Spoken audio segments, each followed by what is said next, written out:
नमस्कार, यो एभिन्यूज खबरको संकेत हो। तपाई अहिले एभिन्यूज@7 मा हुनुहुन्छ। म सुसन रामदाम। प्रारम्भमा मूल खबर। शरणार्थी प्रकरणमा मुछिएपछि फरार एमाले नेता रायमाझीको घरमा प्रहरीको छापा। पक्राउ नपर्नुको कारण राजनीतिक संरक्षण भएको विश्लेषकको दाबी हुने गरेको छ। यो दुःखद हो। शरणार्थी प्रकरणमा दोषी जोगाउने प्रयास भइरहेको सांसदहरूको आरोप। छानबिन गरी कारबाही गर्ने कुरामा पछि रहन सरकारलाई आग्रह।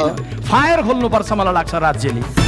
मुलुकको आर्थिक सङ्कटलाई ध्यान दिएर बजेट ल्याउन सांसदहरूको सुझाव। कृषि क्षेत्रमा लगानी बढाउन आग्रह। गाउँमा रहेका किसान जति बेला काममा मेला। राष्ट्र बैंकले मौद्रिक नीति खुकुलो बनाउने अर्थमन्त्रीको विश्वास। लक्ष्य अनुसारको आर्थिक वृद्धिका लागि पुँजीगत खर्च बढाउनु पर्ने भनाइ। चलायमान बनाउने तर्फ अवैध रूपमा विदेश गएकालाई वैधता दिलाउने सरकारको तयारी। एक पटकको लागि वैधता दिन अभियान चलाइने मन्त्री भण्डारीको भनाइ। ए डिभिजन लिगमा सङ्कटाद्वारा साधोबाट 2-0 पराजित। 3 स्टार र एनआरटिभीको खेल गोलरहित बराबरीमा।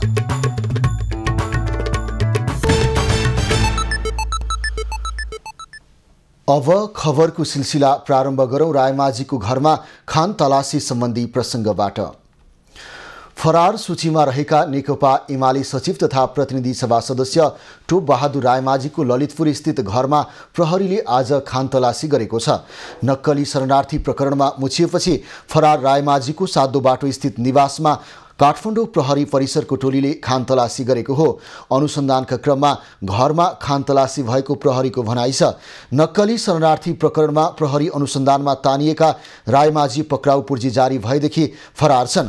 उनी विरुद्ध काठमाडौँ जिल्ला अदालतले वैशाख 20 गते पक्राउ पूर्जी जारी गरेको थियो। उनलाई पक्राउ गर्न जिल्ला प्रहरी परिसर काठमाडौँले 77वटै जिल्लामा पत्रचार गरेको छ। नेपाली युवालाई नक्कली भुटानी शरणार्थी बनाएर अमेरिका लैजाने भन्दै करिब 875 जना नेपालीसँग 10 देखि 50 लाखसम्म रकम उठाउन सक्रिय गिरोहसँगको मिलोमतोको आरोप उनीमाथि लागेको छ। सो गिरोहमा सक्रिय रहेका उनका छोरा सन्दीप रायमाझीलाई प्रहरीले बुधबार बेलुका नै बुटवलबाट पक्राउ गरेको छ। उपराष्ट्रपति कार्यालयका सचिव टेकनारायण पाण्डे, सन्दीप रायमाझी, इन्द्रजित राई, केशव दुलाल, सानु भण्डारी, टङ्क गुरुङ, सन्देश शर्मा पोखरेल र सागर थुलुङ राई पक्राउ परिसकेका छन्। पक्राउ परेकाहरूको म्याद थप गरेर अनुसन्धान गरिएको छ। पक्राउ परेका सानु भण्डारीले दिएको बयानका आधारमा नेकपा एमालेकै उपाध्यक्ष समेत रहेका पूर्व गृहमन्त्री रामबहादुर थापा, कांग्रेस नेता तथा पूर्व गृहमन्त्री बालकृष्ण खाँड, उनकी पत्नी मन्जु खाँड र आर्जु देउवा राणा पनि यो घटनामा मुछिएका छन्। पैसा उठाउने गिरोह र पीडित बीच भएको कुराकानीका क्रममा कांग्रेस सांसद आर्जु राणा देउवा र मन्जु खाँडलाई पनि पैसा बुझाएको अडियो सार्वजनिक भएको छ। उक्त अडियोलाई प्रहरीलाई सुरक्षित रूपमा राखिएको छ र अनुसन्धान जारी राखेको जनाइएको छ। नेपाली समाजका लागि राजनीतिको आडमा भ्रष्टाचार हुनु कुनै नौलो घटना होइन। राजनीतिको आडमा ठिक्का पट्टा हत्याउनेदेखि राजस्व छुटसम्मका घटना हुँदै आएका छन्। अझ पछिल्लो समय नेपाली नागरिकलाई नक्कली भुटानी शरणार्थी बनाएर चर्को रकम असुलेको घटना सार्वजनिक भएसँगै राजनीतिको आडमा कसरी भ्रष्टाचारको साङ्गठनिक संरचना मौलाइरहेको छ भन्ने तथ्यलाई पुष्टि गरेको छ।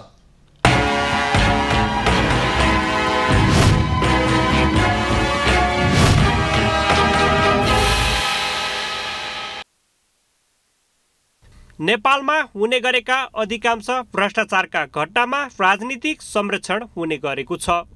सत्ता बाहिर हुँदा भ्रष्टाचारका बारेमा चर्को आलोचना र टीका टिप्पणी गर्ने नेता तथा पार्टी सत्तामा पुगेसँगै उनीहरू नै बढी भ्रष्टाचारमा मुछिने गरेका छन्। पछिल्लो समय सतहमा आएको नक्कली भुटानी शरणार्थी प्रकरणमा सत्तारूढ दल नेपाली कांग्रेस, प्रतिपक्षी नेकपा एमालेदेखि उच्च पदस्थ सरकारी कर्मचारी समेतको मिलेमतो देखिएको छ। राजनीतिक संरक्षणकै आडमा भएको यो भ्रष्टाचारमा अधिकांश दलका शीर्ष तहका नेताहरू नै मुछिएका छन्। राजनीतिलाई कमाई खाने भाँडोका रूपमा नेता तथा कार्यकर्ताले बुझ्दा भ्रष्टाचार समस्या निकै ठूलो भएर आएको राजनीतिक विश्लेषक बताउँछन्। विगतमा भ्रष्टाचार गर्दाखेरि चाहिँ लाइन मिलाएर खाने भन्ने हुन्थ्यो। त्यसपछि चाहिँ यो एउटा एक किसिमको सुनिश्चित रूपमा भ्रष्टाचार गर्ने कामहरू सेटिङमा गर्ने कामहरू भयो र पछिल्लो पटक त अर्गनाइज क्राइमको रूपमा सङ्गठित अपराधको रूपमा विकास भएको छ र अनियमितता गर्ने र भ्रष्टाचार गर्नेहरूको क्षमता पनि अझै बढ्दै गएको अवस्था छ र यसमा चाहिँ राजनीतिक संरक्षण हुने गरेको छ। यो दुःखद हो। भुटानी शरणार्थीको परिचय पत्र बनाएर नेपालीलाई अमेरिका पठाउने नाममा 15 देखि 50 लाखसम्म ठगी गर्ने गिरोहमा संलग्न भएको आरोपमा एमाले सचिव टोपबहादुर रायमाझीलाई पक्राउ पूर्जी जारी गरिएको छ। त्यस्तै रायमाझीका छोरा सन्दीप रायमाझी पूर्व गृहमन्त्री एवं एमाले उपाध्यक्ष रामबहादुर थापाका सुरक्षा सल्लाहकार इन्द्रजित राई पूर्व गृह सचिव तथा हाल उपराष्ट्रपति कार्यालयमा कार्यरत सचिव टेकनारायण पाण्डे, मुख्य अभियुक्तहरू सागर राई, टङ्क गुरुङ, केशव दुलाल, सानु भण्डारी लगायतका 8 जनालाई पक्राउ गरी अनुसन्धान भइरहेको छ। प्रहरीका अनुसार उक्त प्रकरणमा मुछिएका एमाले सचिव रायमाझी र पूर्व गृहमन्त्री थापाका छोरा प्रतीक थापा प्रहरीको फरार सूचीमा रहेका छन्। उनीहरू अहिलेसम्म पक्राउ पर्न नसक्नुमा राजनीतिक संरक्षणलाई नै मुख्य कारण मानिएको छ। राजनीतिक आडमा भ्रष्टाचार मौलाउँदै गयो। यो आज मात्रै होइन, यहाँ त नीतिगत भ्रष्टाचार भएका छन् धेरै। भ्रष्टाचार गर्नका लागि नीति नै बदल्दिने, विधि नै बदल्दिने, केही समयका लागि बदल्दिने, फेरि त्यो काम फत्ते भइसकेपछि फेरि नीति बदलेर पुरानीमा ल्याउने अभ्यास पनि यो देशमा नभएका होइनन्। नीतिगत भ्रष्टाचार सबभन्दा डरलाग्दो भएको छ। यो प्रकरण सतहमा आएदेखि सडकदेखि सदनसम्म तातिरहेको छ। नक्कली भुटानी शरणार्थी प्रकरणलाई जघन्य र मानव तस्करी अपराधका रूपमा गम्भीर ढङ्गले छानबिन गर्नुपर्ने माग पनि छ। राजनीतिको आडमा भइरहेको यस्तो प्रकारको साङ्गठनिक अपराधलाई संरक्षण गर्न नहुने कतिपय राजनीतिज्ञकै भनाइ छ। नक्कली भुटानी शरणार्थी प्रकरणलाई जघन्य र मानव तस्करी अपराधका रूपमा गम्भीर ढङ्गले छानबिन गरिनु पर्दछ। जनताले यसको वास्तविकता र सत्य तथ्य बुझ्न चाहिरहेका छन्। संगठित अपराधलाई संरक्षण गर्नु हुँदैन। यो मुद्दाले अन्तर्राष्ट्रिय रूपमै नेपालको छवि नराम्रो बनाएको छ। नक्कली भुटानी शरणार्थी प्रकरणमा एकपछि अर्को गर्दै उच्च पदस्थ व्यक्ति संलग्न हुनुले राजनीतिको आडमा कतिसम्म भ्रष्टाचार मौलाएको छ भन्ने तथ्यलाई पुष्टि गरिरहेको छ।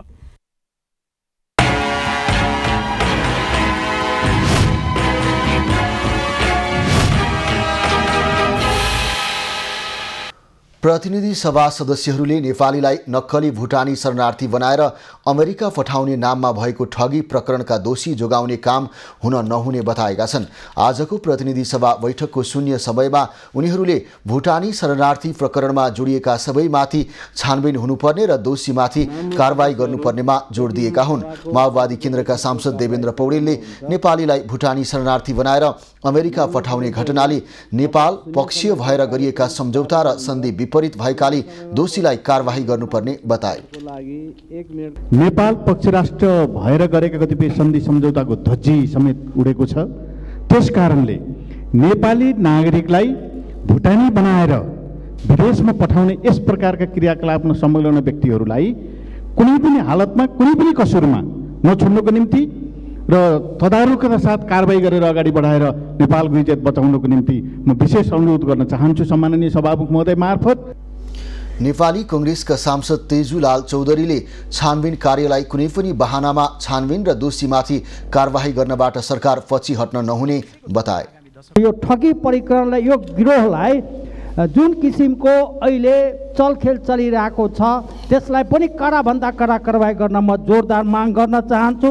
सँगसँगै यो र त्यो, यसको र त्यसको, यो समय र त्यो समय नभनिकन निष्पक्ष रूपले छानबिन गर्न। नेकपा एमालेका सांसद ठाकुर गैरेले नेपाली नागरिकलाई भुटानी शरणार्थी बनाउने काम राष्ट्रघात र देशद्रोही भएको बताए। नेपाली नागरिकलाई भुटानी शरणार्थी बनाएर विदेशमा पठाउने र त्यसबापत करोडौँ असुल्ने, भ्रष्टाचार गर्ने जघन्य अपराध हो।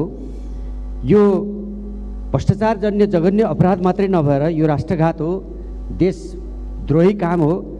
त्यसकारणले यस्तो काममा संलग्न मानिसहरू छिटोभन्दा छिटो कारबाहीको प्रक्रियामा ल्याइनुपर्छ, कारबाही गरिनुपर्दछ। राष्ट्रिय स्वतन्त्र पार्टीकी सांसद डाक्टर तोसीमा कार्कीले संसद एक भ्रष्टाचारीले अर्को भ्रष्टाचारीलाई जोगाउन लागि परेको यो सदन देश निर्माणको छलफल गर्ने ठाउँ हो कि एक भ्रष्टाचारीले अर्को भ्रष्टाचारीलाई जोगाउने प्रहसन स्थल हो? नेपाली नागरिकलाई भुटानी शरणार्थी बनाएर विदेश लैजाने काममा देशका ठुला निकाय र राजनेताहरू संलग्न भएको कुरा बाहिर आइरहेको छ। प्रहरीद्वारा पक्राउ पूर्जी जारी गर्दा समेत जोगाउन खोजिएको छ। एकले अर्कालाई जोगाइरहने, काण्ड गरिरहने, अनि यो देश डुबाइरहने, अन्तर्राष्ट्रिय जगतमा समेत राष्ट्रलाई नै, राज्यलाई नै दलाल स्थापित गर्ने, अनि के मुखले अनुदान माग्न जाने? जसपाका सांसद प्रदीप यादवले एमाले सचिव टोपबहादुर रायमाझी लुकेर बस्नुले दोषी रहेको पुष्टि गर्ने जिकिर गरे। नेपाली नागरिकलाई नक्कली भुटानी शरणार्थी बनाई करोडौँ रकम वसुल्ने मुद्दामा फरार रहनुभएका माननीय टोपबहादुर रायमाझी हालसम्म पक्राउ पर्नु भएको छैन। यदि उनी दोषी छैन भने प्रहरीबाट किन लुकेर बसेका छन्? लुक्नु भनेको उनको यस प्रकरणमा कुनै न कुनै संलग्न भएको पुष्टि गर्दछ। उनका छोरा पक्राउ पर्नुले यसले थप बल पुगेको अवस्था छ। सांसदहरूले भुटानी शरणार्थी प्रकरणमा जोडिएका सबैमाथि छानबिन हुनुपर्ने र दोषीमाथि कारबाही गर्नुपर्नेमा जोड दिएका छन्। नेपाली कांग्रेसका महामन्त्री तथा सांसद विश्वप्रकाश शर्माले भ्रष्टाचार विरुद्ध फाइल नभएर फाइल खोल्नुपर्ने बताएका छन्। प्रतिनिधि सभा बैठकमा उनले भुटानी शरणार्थीका विषयमा खोलिएको फाइल निष्कर्षमा पुर्याउनु पर्ने बताएका हुन्। महामन्त्री शर्माले भ्रष्टाचारको छानबिनको लागि कुनै हदम्याद राख्न नहुने बताए। भ्रष्टाचारको छानबिनको सन्दर्भमा राज्यले कठोरतापूर्वक जानका लागि कुनै पनि हदम्याद राख्ने कुराबाट सरकार पछि सर्नुपर्छ। यो राख्ने कुरासँग सहमति हुन सक्दैन। यो बेलामा यहीँनिर भुटानी शरणार्थीको सन्दर्भको जो फाइल खोलिएको छ यसलाई निष्कर्षमा पुर्याउनु पर्छ भन्ने कुरा पनि म अपिल र आग्रह गर्न चाहन्छु। भ्रष्टाचारका विरुद्ध फाइल मात्रै होइन, फायर खोल्नुपर्छ मलाई लाग्छ राज्यले, र त्यसको लागि चाहिँ सँगैमा एउटा दृष्टिकोण पनि बनाउनुपर्छ। निर्दोष कोही फस्नुहुन्न र दोषी कोही बच्नु पनि हुन्न। महामन्त्री शर्माले भ्रष्टाचारको छानबिनका सन्दर्भमा राज्यले कठोरतापूर्वक जानको लागि राज्यले कुनै हदम्याद राख्ने कुराबाट सरकार पछि हट्नुपर्ने समेत बताए। निर्दोष फस्न नहुने तर दोषीलाई भने उन्मुक्ति दिन नमिल्ने उनको भनाइ छ। महामन्त्री शर्माले आगामी 80 को दशक भएकाले यसमा भ्रष्टाचार र बेरोजु बन्नबाट रोक्नुपर्नेमा पनि जोड दिए। भ्रष्टाचार विरुद्ध शून्य सहनशीलता लिने सरकारको नीति रहेको कुरालाई कार्यान्वयनमा लिनुपर्ने उनको भनाइ छ। महामन्त्री शर्माले अहिलेको सङ्कटपूर्ण अर्थतन्त्रको उद्धारको लागि सरकारले सार्वजनिक खर्चमा व्यापक कटौती गर्न पनि सरकारलाई सुझाव दिएका छन्। बेरोजु सङ्कलनमा कडाई, चुहावट र भ्रष्टाचार नियन्त्रणमा कडाईसहित कठोरता राख्न पनि सरकारलाई उनको आग्रह छ। महामन्त्री शर्माले पछिल्लो समय बैंकहरू र व्यवसायीबीच ब्याजदर केन्द्रित तनाव बढ्दै गएकाले मौद्रिक नीति मार्फत त्यसलाई सम्बोधन जरुरी रहेको पनि बताए। माथिल्लो सदन राष्ट्रिय सभामा पनि तत्काल नक्कली भुटानी शरणार्थी प्रकरणले आज पनि चर्चा पाएको छ। बैठकमा राष्ट्रिय सभा सदस्यहरूले नक्कली भुटानी शरणार्थी प्रकरणलाई जघन्य र मानव तस्करी अपराधका रूपमा गम्भीर ढङ्गले छानबिन गर्नुपर्ने बताएका हुन्। राष्ट्रिय सभा सदस्य अनिता देवकोटाले नक्कली शरणार्थी प्रकरणले अन्तर्राष्ट्रिय रूपमा नै नेपालको छवि नराम्रो बनाएको बताए। नक्कली भुटानी शरणार्थी प्रकरणलाई जघन्य र मानव तस्करी अपराधका रूपमा गम्भीर ढङ्गले छानबिन गरिनुपर्दछ। जनताले यसको वास्तविकता र सत्य तथ्य बुझ्न चाहिरहेका छन्। संगठित अपराधलाई संरक्षण गर्नु हुँदैन। यो मुद्दाले अन्तर्राष्ट्रिय रूपमै नेपालको छवि नराम्रो बनाएको छ। निष्पक्ष छानबिन गरेर सत्य तथ्य बाहिर ल्याउन, दोषीलाई कानुनी कारबाही गर्न सरकारसँग जोरदार माग गर्दछु। राष्ट्रिय सभा सदस्य दीपा गुरुङले क्यान्टोनमेन्ट काण्डबारे छानबिन गर्न माग गरिन्। उनले लामो समयबाट भ्रष्टाचारको काण्ड देशमा छाएको उल्लेख गरिन्। राष्ट्रिय सभा सदस्य देवेन्द्र दाहालले भ्रष्टाचार नेता, ठेकेदार र कर्मचारीहरूको मिलेमतोमा हुने गरेको बताए। यो कर्मचारी र ठेकेदारहरू दुईटा मिलेमतोमा चाहिँ यो भ्रष्टाचार हुँदो रहेछ। त्यसमा नेता पनि मिसिएका हुन्छन्, सबै भन्ने कुरा आएको छ। कति नेता त्यसमा मुछिएका होलान्, मुछिने पनि छन्। साइनिङ मनी लिने 2% 3% कति हुन्छ त्यो गोजीमा हालिहाल्ने, अनि ठेकेदारले के गर्ने, मोबिलाइजेसनको रकम लिने र त्यो मोबिलाइजेसनको रकम चाहिँ भिटा प्लानिङमा लगाउने अथवा अरू नै काममा लगाउने। त्यस्तै राष्ट्रिय सभा सदस्य प्रकाश पन्थले हालसम्मका सबै प्रधानमन्त्री, मन्त्री र सांसद कर्मचारीहरूको सम्पत्ति छानबिन गर्न माग गरे। उनले भ्रष्टाचार विरुद्ध कडा एक्सन सुरु गर्न पनि आग्रह गरे। राष्ट्रिय सभा सदस्य खिमलाल देवकोटाले नेपालको इज्जत र सम्मान बढाउने क्रिकेट खेलाडीहरूलाई सरकारले झारो टार्ने काम गर्न नहुने बताए। अहिले नेपाली क्रिकेटमा उत्कृष्ट खेल प्रदर्शन गरेको छ। नेपालको इज्जत र सम्मानलाई सगरमाथा भन्दा पनि उचाइमा पुर्याउने खेलाडीहरूलाई सरकारले झार टार्नुभन्दा पनि उचित सम्मान र पुरस्कृत गरोस्। राष्ट्रिय स्तरमा योगदान पुर्याएको नाममा जो जस्ता पनि पुरस्कृत गर्ने र सम्मान गर्ने चलन छ भने व्यापक गुनासो छ। यदि त्यस्तै हो भने त्यो खारेज गरियोस्, हटाइयोस्। सदस्य देवकोटाले खेल पूर्वाधारमा नेपालमा लगानी बढाई अन्तर्राष्ट्रिय खेलहरूको हबको रूपमा नेपाललाई स्थापित गर्न आग्रह गरे। प्रमुख दलका 3 शीर्ष नेताबीच संसदमा विचाराधीन विधेयकका बारेमा छलफल भएको छ। आज बिहान प्रधानमन्त्रीको सरकारी निवास बालुवाटारमा प्रधानमन्त्री तथा माओवादी केन्द्रका अध्यक्ष पुष्पकमल दाहाल, एमाले अध्यक्ष केपी शर्मा ओली र कांग्रेस सभापति शेरबहादुर देउवाबीच छलफल भएको हो। बैठकमा संसदमा विचाराधीन विधेयक, प्रधान न्यायाधीश नियुक्तिमा अपनाइने विधि लगायतका विषयमा कुराकानी भएको प्रधानमन्त्रीको सचिवालयले जनाएको छ। कतिपय संवैधानिक परिषद सम्बन्धी विधेयक संसदमा विचाराधीन रहेका छन्। सत्य निरूपण तथा बेपत्ता छानबिन विधेयक पनि विचाराधीन रहेकाले त्यसमा नेताहरूबीच कुरा भएको बताइएको छ। 3 नेताबीच त्यसबाहेक सरकारले ल्याउने नीति तथा कार्यक्रम र बजेटबारे कुराकानी भएको बताइएको छ। नक्कली भुटानी शरणार्थी प्रकरणमा सत्ता पक्ष र प्रतिपक्षका नेताहरू नै जोडिएको विषयमा पनि नेताहरूबीच कुराकानी भएको बुझिएको छ। सरकारले नेपाल कृषि वन सेवा समीकरणको सचिवमा रेवती रमण पौडेललाई बढुवा गरेको छ। मंगलबार सिंहदरबारमा बसेको मन्त्री परिषदको बैठकले पौडेललाई बढुवा गर्ने निर्णय गरेको हो। सरकारले सहकारी क्षेत्रको समग्र सुधारको लागि कार्यदल पनि गठन गरेको छ। त्यसैगरी बैठकले वैदेशिक रोजगारीमा जानेहरूले पहिला पाइरहेको सुविधा बाहेकको थप एक थान मोबाइल फोन ल्याउन पाउने र एमडीएमएस व्यवस्था पनि लागू गर्ने निर्णय पनि गरेको छ। त्यसपछि अब हरेक यात्रु जो हाम्रो वैदेशिक रोजगारमा जानुहुन्छ उहाँहरूले पहिलेदेखि पाइराखेको जो अवस्था त्यसमा थप एउटा मोबाइल झिटी गुन्टा सम्बन्धी जुन नियमावली थियो, व्यवस्था थियो, त्यसमा थप एउटा मोबाइल पनि ल्याउन पाउने भन्ने गरेर आज निर्णय भएको छ। त्यसैगरी सरकारले ढल्केवर बाणगंगा 132 केभी प्रसारण लाइन निर्माणका लागि जग्गा प्राप्ति गर्ने र प्राविधिक अधिकारी तोक्ने निर्णय पनि गरेको छ। मन्त्री परिषदले एसिमिट बोर्ड अफ गभर्नेन्स मिटिङमा सहभागी हुनको लागि योजना आयोगका उपाध्यक्ष मीन बहादुर श्रेष्ठलाई स्वीकृति दिएको छ। सरकारले अवैधानिक रूपबाट वैदेशिक रोजगारीको लागि विभिन्न मुलुकमा पुगेका नेपाली नागरिकहरूलाई एकपटकको लागि वैधता दिने तयारी थालेको छ। आज काठमाडौँमा आयोजित कार्यक्रममा श्रम, रोजगार तथा सामाजिक सुरक्षा मन्त्री शरद सिंह भण्डारीले अवैधानिक बाटो हुँदै विभिन्न मुलुकमा पुगेका नेपाली नागरिकहरूलाई एकपटक वैधता दिने तयारी गरिएको जानकारी दिएका हुन्। उनले अवैध रूपमा विदेश गएका नेपाली नागरिकहरूलाई एकपटकका लागि वैधता दिन सरकारले अभियानकै रूपमा काम थालेको बताए। को छन्, कहाँ छन्, के छन्, कुनबाट गएका छन्, कसरी गरेका छन् भन्ने कुरो चाहिँ कुनै ट्र्याकै छैन। नेपाल सरकारको प्रयास विभिन्न डिप्लोमेटिक च्यानलहरूबाट चाहिँ विभिन्न चाहिँ हाम्रो के जुन मुलुकहरूसँग हाम्रो चाहिँ समस्वीकृति छ, जुन मुलुकसँग हाम्रो डिप्लोमेटिक रिलेसन्सहरू छ, उहाँहरूसँग कुराकानी गरेर अनडोकुमेन्टेड र इलिगल रहेका भनिएका चाहिँ त्यहाँ चाहिँ नेपाली श्रमिकहरूलाई एकपटकको लागि चाहिँ उनीहरूलाई चाहिँ लिगलाइज गर्ने बाटो के हुनसक्छ त्यसमा हामी लाग्छौँ। त्यहाँ कार्यक्रममा ओरिक नेपालका संस्थापक अध्यक्ष रेणु राज भण्डारीले महिलाहरूको श्रमको मूल्य पाउने गरी सामाजिक सुरक्षा योजना आवश्यक रहेको बताइन्।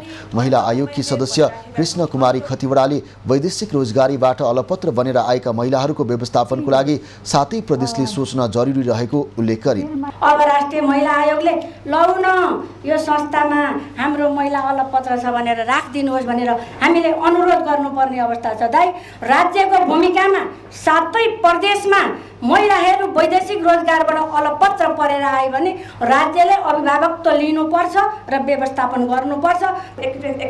सदस्य खतिवडाले अहिले पनि खुला नाकाबाट महिलाहरू बेच्नुपर्ने अवस्था विद्यमान रहेको प्रति सरकारको ध्यान आकर्षण समेत गराइन्। खबरको सिलसिला अझै जारी छ। हामीसँगै रहनुहोला। अब बाँकी खबर। जसपा नेपालका अध्यक्ष उपेन्द्र यादवले आगामी वर्षको बजेटमा सरकारले कृषिलाई पहिलो प्राथमिकता राख्नुपर्ने सुझाव दिएका छन्। आज सरकारले प्रस्तुत गरेको आगामी वर्षको बजेटका सिद्धान्त र प्राथमिकतामाथिको छलफलमा भाग लिँदै उनले आर्थिक अवस्था सुधार गर्न सबैभन्दा पहिला कृषिमा लगानी बढाउनुपर्ने बताए। अध्यक्ष यादवले पर्यटन क्षेत्रको प्रवर्धन गर्न सके पनि केही मात्रामा आर्थिक समस्या समाधान गर्न सकिने बताए। यो ठुलो चुनौतीको पहाडी र हिमाली क्षेत्रमा पर्यटन प्रवर्धन गर्ने एउटा ठुलो अवसर आएको छ। श्रम तथा औद्योगिक क्रान्तिलाई अगाडि बढाउने, जलस्रोतको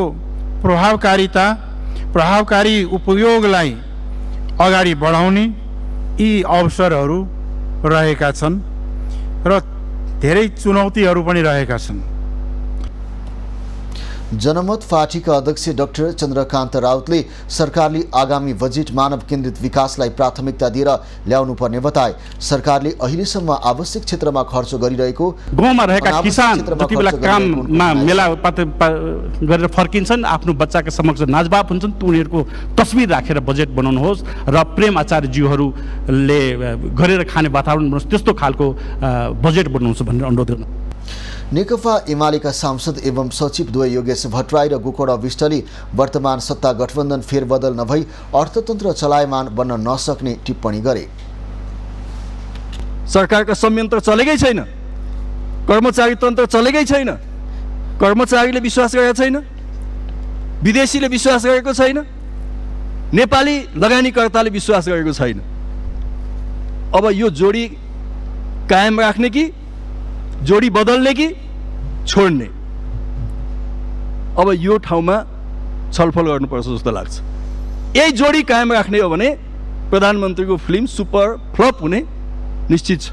गरिबले खान पाउने अधिकारलाई सुरक्षित गर्ने गरी यो सिद्धान्त र प्राथमिकताले जुन प्रकारले जोड दिनु पर्थ्यो, एक प्रकारले सबै कुराहरू विनियोजन विधेयकमा उल्लेख भएको छ, तर के प्राथमिकता, के प्रमुख कुरा, के सहायक कुरा फेरि पनि यसलाई टुङ्गो लगाइएको छैन। गरिबले सांसद चौधरीले व्यापार घाटा कम गर्न र ठूला लगानीकर्ता आकर्षित गर्न क्रिप्टोलाई वैधानिकता दिनुपर्ने माग राखे। पछिल्लो समयमा यो करको नाम परिवर्तन गरी पूर्वाधार विकास कर भनिएको छ, तर आजसम्म पनि यो परियोजना कसरी अगाडि बढ्नेछ भन्ने स्पष्ट छैन। काठमाडौँ तराई जोड्ने फास्ट ट्र्याक होस्, निजगढ अन्तर्राष्ट्रिय विमानस्थल, सिक्टा सिँचाइ होस् वा पूर्व पश्चिम रेलवे हाम्रा विकास मोडलका नकारात्मक नमुना बनेर बसेका छन्। आयोजना कार्यान्वयन चक्रमा आमूल सुधारको आवश्यकता छ। हाम्रा ठुला आयोजनाको कार्यान्वयन कमजोर, भ्रष्टाचार उन्मुख एवं कहाली लाग्दो छ। विद्युतको बढ्दो मागलाई मध्यनजर गरेर निर्यात गर्न सके व्यापार घाटा कम गर्न सकिने उनको भनाइ छ। प्रतिनिधि सभा सदस्यहरूले मुलुकको आर्थिक सङ्कटलाई ध्यान दिएर बजेट ल्याउन सुझाव दिएका छन्। बैठकमा उनीहरूले उठाएका मुद्दाहरू आजको हामीलाई भन्नु छमा।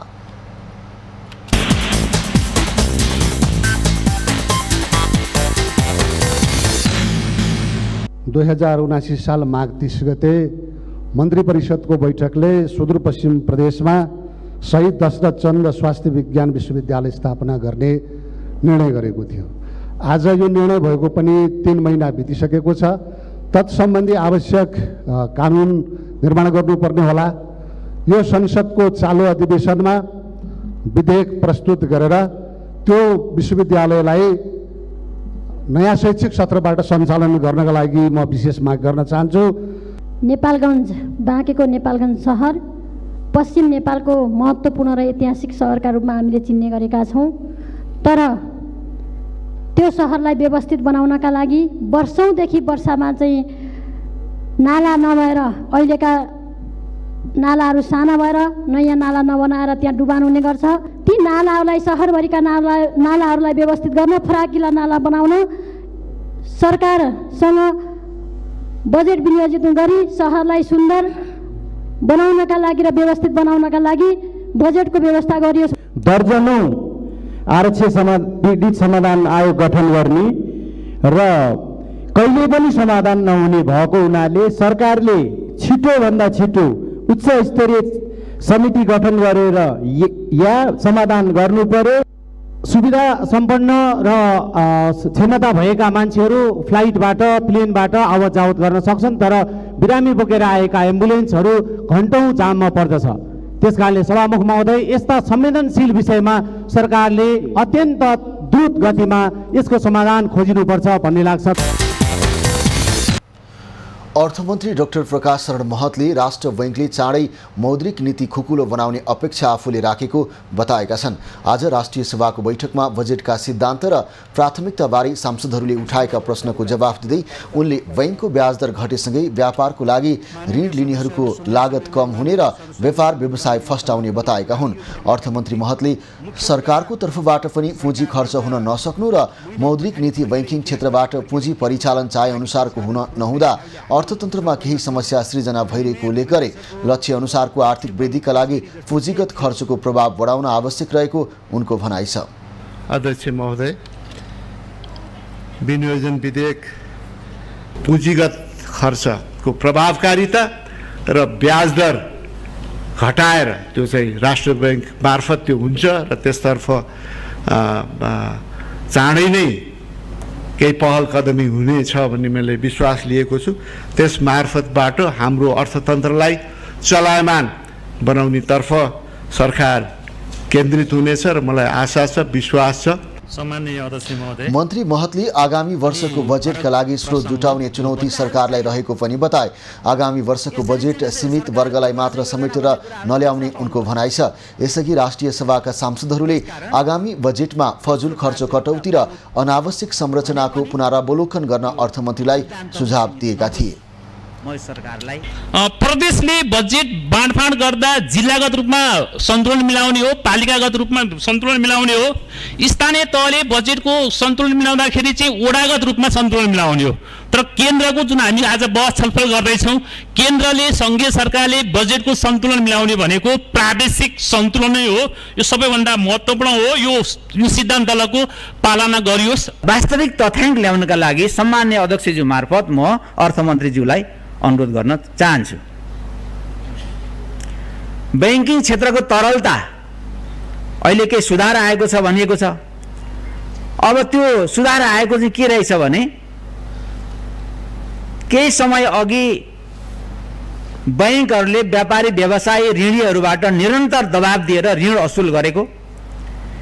यसकारण अहिले बैंकमा पैसा छ तर उच्च ब्याज दरको कारण लगानीको वातावरण छैन भन्ने कुरा अर्थविदहरूले भनिरहेका छन्। विनियोजन विधेयकका सिद्धान्त र प्राथमिकता कर प्रस्ताव बाहेक सम्बन्धी आजको छलफलमा भाग लिँदै सांसदहरूले सरकारी तवरमा हुने फजुल खर्च कटौती र अनावश्यक संरचनाको पुनरावलोकन नगरी अहिलेको आर्थिक सङ्कट समाधान गर्न नसकिने बताएका हुन्। सञ्चार तथा सूचना प्रविधि मन्त्री रेखा शर्माले संवैधानिक व्यवस्था अनुसार प्रेस तथा अभिव्यक्ति स्वतन्त्रतालाई सुनिश्चित गर्न सरकार प्रतिबद्ध रहेको बताएकी छन्। विश्व प्रेस स्वतन्त्रता दिवसको अवसरमा काठमाडौँमा आयोजित कार्यक्रममा उनले आम सञ्चारसँग सम्बन्धित नीति, कार्यक्रम, बजेट, नियमावली तर्जुमा गरी त्यसको व्यावहारिक कार्यान्वयन गर्ने प्रतिबद्धता जनाएकी हुन्। मन्त्री शर्माले प्रेस तथा अभिव्यक्ति स्वतन्त्रता सुनिश्चित गरेर अघि बढ्नुको विकल्प नभएको समेत बताए।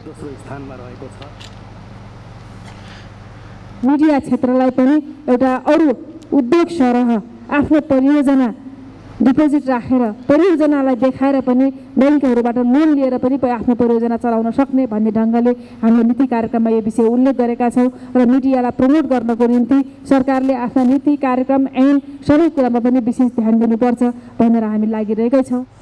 कार्यक्रममा राष्ट्रिय मानवाधिकार आयोगका अध्यक्ष तप बहादुर मगरले पत्रकारहरूको मानवाधिकार हनन हुन नदिनको लागि ऱ्यापिड रेस्पोन्स टिम बनाएको बताए।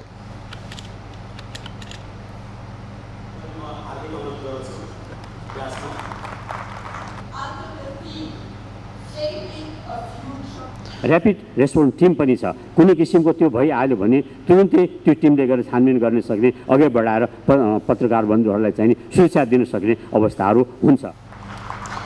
अध्यक्ष मगरले पत्रकारहरूको मानव अधिकारमाथि हनन हुने अवस्था आयो भने सो टिमले फिल्डमै गएर छानबिन गरी उनीहरूलाई मानव अधिकारको प्रत्याभूति गराउने जानकारी दिए। नेपाल पत्रकार महासङ्घका अध्यक्ष विपुल पोखरेलले दण्डहीनताको अन्त्य गर्ने काममा प्रोएक्टिभ भएर आउन सरकारसँग माग गरे। दण्डहीनताको अन्त्य गर्ने सवालमा अझ प्रोएक्टिभ भएर आओस् भन्ने हाम्रो चाहना छ। अपराध गर्नेलाई तत्काल दण्डित गर्ने मेकानिजम बन्यो भने प्रेस फ्रिडम पनि अलि बढी सुरक्षित हुन सक्ने हामीले महसुस गर्न सक्छौँ। अध्यक्ष पोखरेलले सरकारले सो काम गरे प्रेस तथा अभिव्यक्ति स्वतन्त्रता अझ बढी सुरक्षित हुने दावी गरे। प्रेस काउन्सिल नेपालका अध्यक्ष बालकृष्ण बस्नेतले प्रेस तथा अभिव्यक्ति स्वतन्त्रताको हनन हुन नदिन आफूहरूले आचार संहिता र निर्देशिका जारी गरी अनुगमनको कामलाई तीव्रता दिएको बताए। सबैको हकको सम्मान हुने खालको सम्मान हुने गरी कसरी मिडियालाई समाचार सामग्रीहरू बाहिर ल्याउन सकिन्छ भनेर प्रेस काउन्सिलले हेर्छ। त्यही क्रममा मुख्य पाटो भनेको मैले अहिले पनि भने पहिलो चाहिँ आचार संहिता र निर्देशिका जारी गर्ने र दोस्रो र मुख्य पाटो भनेर चाहिँ अनुगमनको पाटो। अध्यक्ष बस्नेतले मिडिया मैत्री वातावरण निर्माण गरेर पनि प्रेस तथा अभिव्यक्ति स्वतन्त्रता हनन हुन नदिन आफूहरू लागि परेको बताए।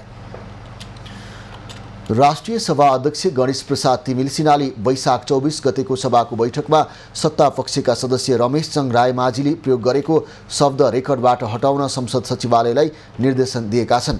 आज बसेको राष्ट्रिय सभाको बैठकमा अध्यक्ष तिमिल सिन्हाले सत्ता पक्षका सांसद रमेशचन्द्र रायमाझीले बहादुर रायमाझीलाई केपी ओलीको झड्किलो छोरो भनेर प्रयोग गरिएको शब्द रेकर्डबाट हटाउन निर्देशन दिएका हुन्। प्रमुख प्रतिपक्ष दल नेकपा एमाले नियमापत्ति जनाएपछि अध्यक्षले त्यसलाई हटाउन निर्देशन दिएका हुन्। माननीय रमेशचन्द्र रायमाझीबाट प्रयोग भएको असंसदीय शब्द रेकर्डबाट हटाइयोस् भनी माग गर्नुभएकोले उहाँले बोल्दा प्रयोग गर्नुभएको उहाँको झट्किलो छोरो हो टोपबहादुर रायमाझी भन्ने वाक्यांश राष्ट्रिय सभा नियमावली 2075 को नियम 21 को घ को व्यवस्थासँग मेल खाने नदेखिएकोले मिति 2080 वैशाख 24 गतेको रेकर्डबाट हटाउन सचिवालयलाई निर्देशन गर्दछु। अध्यक्ष तिमिल सिन्हाले सदस्य रायमाझीले प्रयोग गरेको राष्ट्रिय सभा नियमावलीको व्यवस्थासँग मेल नखाने भएकाले हटाउन निर्देशन दिएका हुन्। सदस्य रमेशचन्द्र रायमाझीले प्रतिनिधि सभा सदस्य टोपबहादुर रायमाझी प्रति भनेका शब्दहरू देशको माननीय हराएका कारण खोजी गरेको रूपमा लिनुपर्ने बताए। बनाउनु उहाँले हिजो साथीहरू मान्ने साथीहरूले अब्जेक्सन जनाउनु भयो। मैले उहाँहरूको आफ्नै सन्तान हो झड्केलो होइन भनेकोमा झन् खुसी नै व्यक्त गर्छु। त्यसकारण पनि मैले चाहिँ एउटा माननीय देशलाई सूचना नदिकन काठमाडौँ आउँदै गरेको माननीय काठमाडौँ आउँदैन भनेर प्लेन चढ्न तयार भएको माननीय न देशभित्र न देश बाहिर कहाँ गएको भन्ने जानकारी नभएको हुँदाखेरि पनि माननीयको खोजी गरेको। रायमाझीले अघिल्लो बैठकमा बोल्ने क्रममा नेकपा एमालेका अध्यक्ष केपी शर्मा ओलीको झड्किलो छोरोको रूपमा भने पनि आफ्नै छोरो हो भनिदिएको भए झनै राम्रो हुने रहेछ भन्दै व्यङ्ग्य समेत गरे। नेकपा एमालेका नेता डाक्टर भीम रावलले नक्कली भुटानी शरणार्थी प्रकरणलाई दबाउन खोजिए त्यो देशको लागि ठूलो गद्दारी हुने बताएका छन्।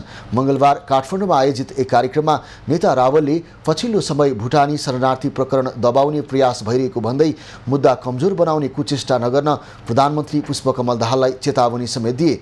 नक्कली भुटानी शरणार्थी प्रकरण ठगी मात्रै नभई मानव बेचबिखन र राष्ट्र विरोधी कुकृत्य भएको उनको भनाइ छ। नेता रावलले राष्ट्रिय स्वतन्त्र पार्टीका सभापति रवि लामिछानेका समर्थकलाई सत्य कुराको खण्डनमा उत्रिन चुनौती समेत दिए। उनले लामिछानेले गृहमन्त्री रहँदा निजी कम्पनीलाई सम्पूर्ण विवरण हेर्ने अधिकार दिएकोमा विरोध पनि जनाए। लगातार 2 दिन दोहोरो अङ्कले घटेको शेयर बजार आज दोहोरो अङ्कले वृद्धि भएको छ। शेयर बजार परिसूचक नेप्से 10.66 अङ्कले बढेर 1844.36 बिन्दुमा पुगेको हो। नेपाल राष्ट्र बैंकले त्रैमासिक रूपमा आधार दरमा भएको परिवर्तन अनुसार मासिक रूपमा नै कर्जाको ब्याज दर घटाउन सक्ने व्यवस्था गरेसँगै शेयर बजारमा लगानीकर्ताले सकारात्मक प्रतिक्रिया जनाएका हुन्। आज 269 वटा कम्पनीको 28,36,000 किता शेयर 77 करोड 47 लाख रुपैयाँमा कारोबार भएको छ। सबैभन्दा धेरै हिमाल दोलखा जलविद्युत कम्पनीको 6 करोड 96 लाख रुपैयाँको सेयर किनबेच भएको छ। सबै समूहको सेयर बढेकोमा उत्पादन र होटल समूहको सेयर उच्च अङ्कले उकालो लागेको छ। आज सबैभन्दा धेरै पिपुल्स पावर कम्पनीको सेयर 6.5% बढेको छ। बजार बढे पनि युनिक नेपाल लघुवित्तको सेयर 8.5% भन्दा धेरैले ओह्रालो लागेको छ। 219 सूचीकृत कम्पनीको सेयर कारोबार भएकोमा 161 कम्पनीको सेयर मूल्य वृद्धि भएको छ। 50 कम्पनीको सेयर मूल्यमा गिरावट हुँदा 8 कम्पनीको सेयर मूल्य स्थिर छ। चरम लापरवाहीका कारण ठेकेदार कम्पनीहरूले निर्माणको जिम्मा लिएको भौतिक संरचनाहरू समयमै काम पूरा नगरी बिचैमा छाडेर जाने प्रथा पछिल्लो समय बढ्दै गएको पाइएको छ। सुनसरीको धरानमा ठेक्का लिने तर काम नगरी बिचैमा अलपत्र पारेर हिँड्ने प्रवृत्तिले समयमै कामले पूर्णता नपाउनु त छँदैछ, निर्माणको लागि राखिएका सामग्री हराउने, चोरी हुने समेत हुने गरेको छ। सुनसरीको धरान 5 देवी गाउँमा रहेको जरे आहाल र मुक्तिला जोड्ने मसाने खोलाको निर्माणाधीन पुलको काम नसकी ठेकेदार कम्पनी फरार भएपछि अहिले काम ठप्प भएको छ। 10% पनि काम नगरी झापाका ठेकेदार पशुपति बरालले बिचैमा छाडेर अल्पत्र पारेपछि अहिले यस भेगका सर्वसाधारणलाई आवत जावत तथा कृषि सामग्री बजारसम्म ल्याएर बिक्री गर्न पनि कठिन भएको छ।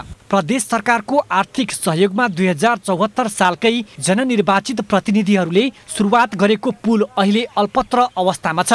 योभन्दा अगाडिको जनप्रतिनिधिहरूकै पालादेखि नै त्यो ठेक्कापट्टा लागेर सुरुवात भएको हो, तर त्यो एकदमै लापरवाही तरिकाले अहिलेसम्म पनि त्यो पुल अर्थात् कलबोट निर्माण हुन नसकेको छ। जसरी हुन्छ यो दसैँ अगाडि म सक्छु यो पुलको निर्माण काम सक्छु भने र त्यतिखेर चाहिँ केही काम गर्नेहरू ल्याउने र काम अलाइन टलाइन गरेर गरिरहने, तर त्यो काम चाहिँ अहिले पनि सञ्चालनमा भएको छैन। यो एउटा पुल मात्र होइन, धरान 5 कै तल्लो देउराली र खैरेनी जोड्ने पुलको हालत पनि उस्तै छ। 6 वर्ष अगाडि निर्माण सुरु भएको यो पुल समयमै निर्माण नभए पनि सडक डिभिजन कार्यालयमा गएर ठेकेदार कम्पनीसँग निर्माणका लागि जनप्रतिनिधिले कागज गराएका छन्। प्रदेश र केन्द्रको आयोजनामा बनेको मसाने खोला र अँधेरी खोलामा बनेको यी पुल बाहेक अन्य पुल त्यस्तो नभएको धरान उपमहानगरको दाबी छ। ठेकेदार कम्पनीलाई सचेत गराएको बताउँदै अटेर गरेमा कारबाही हुने प्राविधिक बताउँछन्। सम्बन्धित ठेकेदारले बिचमा काम अलपत्र छोडेरै भागेको भन्ने छ। अब त्यसको लागि चाहिँ अब एकपल्ट हामीले सम्बन्धित क्लाइन्ट अथवा सम्बन्धित कार्यालय, सरकारी कार्यालय जसले गरे हो उहाँसँग फलोअप गरेर अब कामै नहुने हो भने चाहिँ अब कारबाहीको प्रोसेसमा पनि जानुपर्ने अवस्था हुन्छ भनेर चाहिँ हामीले सचेत गराउनु पर्ने बेला लाग्छ।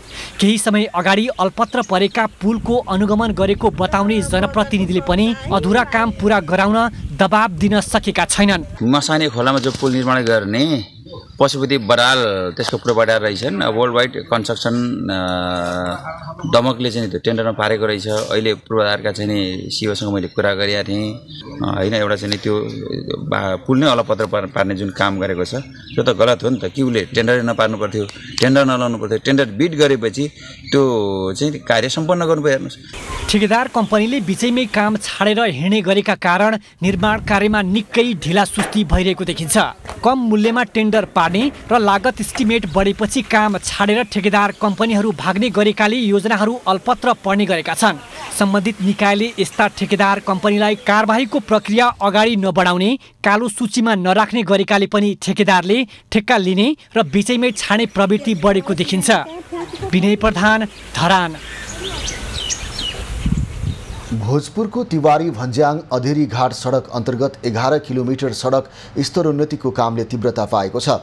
पौवादुङमा गाउँपालिकासँगै भोजपुरलाई पूर्वी क्षेत्रबाट तराईका जिल्लासँग जोड्ने छोटो सडकको रूपमा यो सडक विस्तार थालिएको हो। भोजपुरको पौवादुङमा गाउँपालिकाको मुख्य सडकको रूपमा रहेको तिवारी भन्ज्याङ च्याङ्ग्रे मानेडाँडा अधेरी घाट सडक विस्तारले तीव्रता पाएको हो। पूर्वबाट धरान, धनकुटा लगायत तराईका जिल्लासँग जोड्ने छोटो मार्गको रूपमा यो सडकको विस्तार थालिएको हो। यसले गाउँपालिकासँगै जिल्लाका विभिन्न क्षेत्रका नागरिकलाई प्रत्यक्ष लाभ पुग्ने गाउँपालिकाले जनाएको छ। सडक स्तरोन्नतिसँगै अधेरी घाटमा पक्की पुल निर्माणका लागि समेत पहल भइरहेको गाउँपालिकाले जनाएको छ। आयोजनाको काम विशेष गरेर ट्र्याक ओपन गर्नुपर्ने कामहरू ठाउँ ठाउँमा र ट्र्याक चेन्ज गर्नुपर्ने र त्यो सँगसँगै ग्रेडहरू मिलाउनु पर्ने कामहरू, टर्निङहरू मिलाउने कामहरू र सबबेस गर्ने कामहरू सम्पन्न भएको छ। सडक 3 करोड 70 लाखको लागतमा निर्माण भइरहेको छ। हालसम्म 70% काम सम्पन्न भइसकेको गाउँपालिकाले जनाएको छ। आगामी दिनमा कालोपत्रे गर्ने लक्ष्यका साथ काम भइरहेको यो सडक खण्ड अन्तर्गत 11 किलोमिटरमा ग्राभेल मिलाउने, चौडा गर्ने, रिटेलिङ वाल निर्माण गर्ने, ड्रेन बनाउने लगायतको काम सकिएको गाउँपालिकाको भनाइ छ। सडक विस्तारले खास गरेर वडा नम्बर 5 सानो दुङमाका नागरिकलाई प्रत्यक्ष लाभ पुग्ने जनप्रतिनिधिको अपेक्षा छ। हाम्रो 5 नम्बरको बेसी फिटमा जुन अरुण नदीको गरतिरदेखि अलिक मास्तिरको बस्तीहरूको लागि चाहिँ एकदम लाभ दिइरहेको महसुस गरेका छन् यहाँको जनताहरूले। गाउँपालिकाको पहलमा सडक निर्माण भएसँगै स्थानीय खुसी भएका छन्। सडक निर्माणले गाउँपालिका केन्द्रसँगै तराईका जिल्लासम्म आवत जावतमा समेत सहजता थपिएको स्थानीयको भनाइ छ। यो सडकको निर्माण सम्पन्न भए पश्चात यहाँ उत्पादित कृषि उपजको बजारीकरणमा समेत सहजता थपिने स्थानीयले बताएका छन्। बाटो राम्रो बन्यो, अब राम्रो अझै बन्दै आउँछ, हामी सन्तुष्ट छौँ। अहिले बाटो घुमरो भए पनि सहजता धेरै भइरहेछ। अझ यो भयो भने हामी यहाँबाट इन्टेरी 3 घण्टामा पुग्न सक्छौँ। तिवारी भन्ज्याङ अधेरी घाट सडक 35 किलोमिटर सडक अन्तर्गत यस वर्ष 11 किलोमिटर सडकको स्तर उन्नति गरिएको छ। यस वर्ष प्रदेश सरकारको 1 करोड, केन्द्र सरकारको 1 करोड 20 लाख र गाउँपालिकाको 1 करोड 50 लाखको लागतमा निर्माण भइरहेको गाउँपालिकाले जनाएको छ। युवराज बिष्ट, भोजपुर। खबरको सिलसिला अझै जारी छ, हामीसँगै रहनुहोला। अब पालो खास खबरको। सुदूरपश्चिम प्रदेशका मुख्यमन्त्री कमल बहादुर शाह लगायतका नेताहरूले कङ्ग्रेस सभापति शेरबहादुर देउवालाई भेटेका छन्।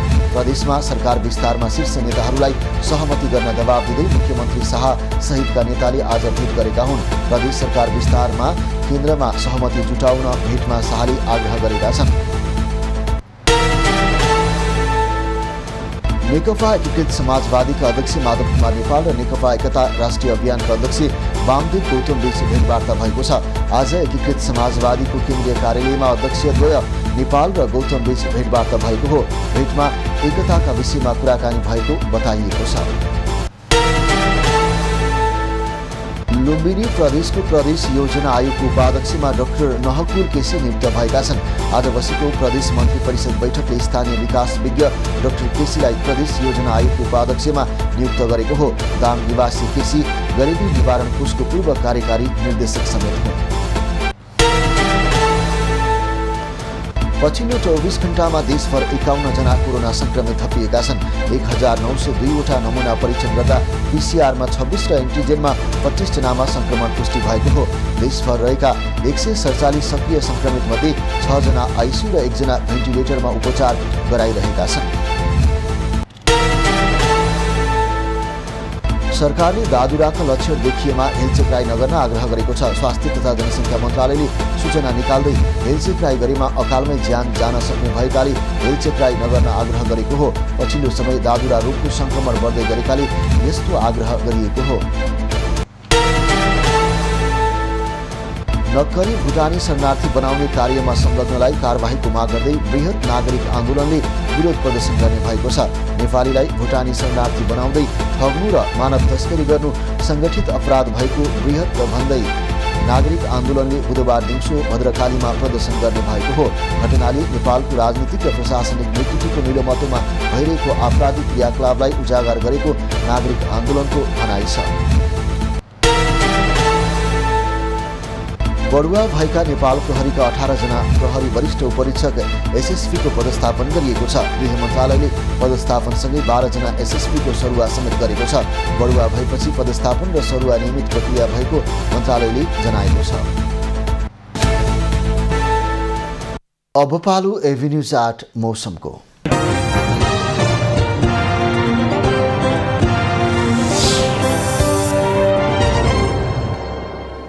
गत 24 घण्टामा देशका पहाडी भूभागमा आंशिक बदली रही बाँकी भूभागमा मौसम सामान्यतया सफा रह्यो। आज राति देशको पहाडी भूभागमा आंशिक बदली रही बाँकी भूभागमा मौसम सामान्यतया सफा रहनेछ। सुदूरपश्चिम प्रदेश, कर्णाली प्रदेश, गण्डकी प्रदेश र कोशी प्रदेशका पहाडी भूभागका 1-2 स्थानमा मेघगर्जन चट्याङसहित क्षणिक वा हल्का वर्षाको सम्भावना रहेको जल तथा मौसम पूर्वानुमान महाशाखाले जनाएको छ। आज काठमाडौँ उपत्यकाको अधिकतम तापक्रम 30 डिग्री सेल्सियस र न्यूनतम तापक्रम 14 डिग्री सेल्सियस मापन गरिएको छ। आज देशभरको मौसम कस्तो रह्यो त हेरौँ देशका विभिन्न स्थानको मौसमी अवस्था।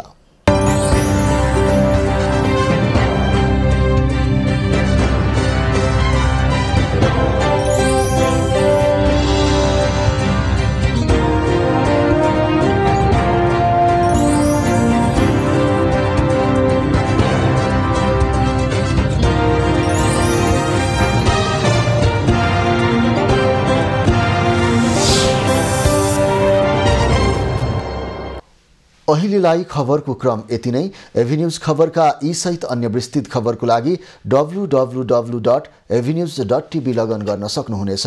युट्युब, फेसबुक र ट्विटरमा पनि हामीलाई फलो गर्न सकिनेछ। खबरभित्रको खबरको लागि हेर्दै रहनुहोला एभिन्यूज खबर। नमस्कार।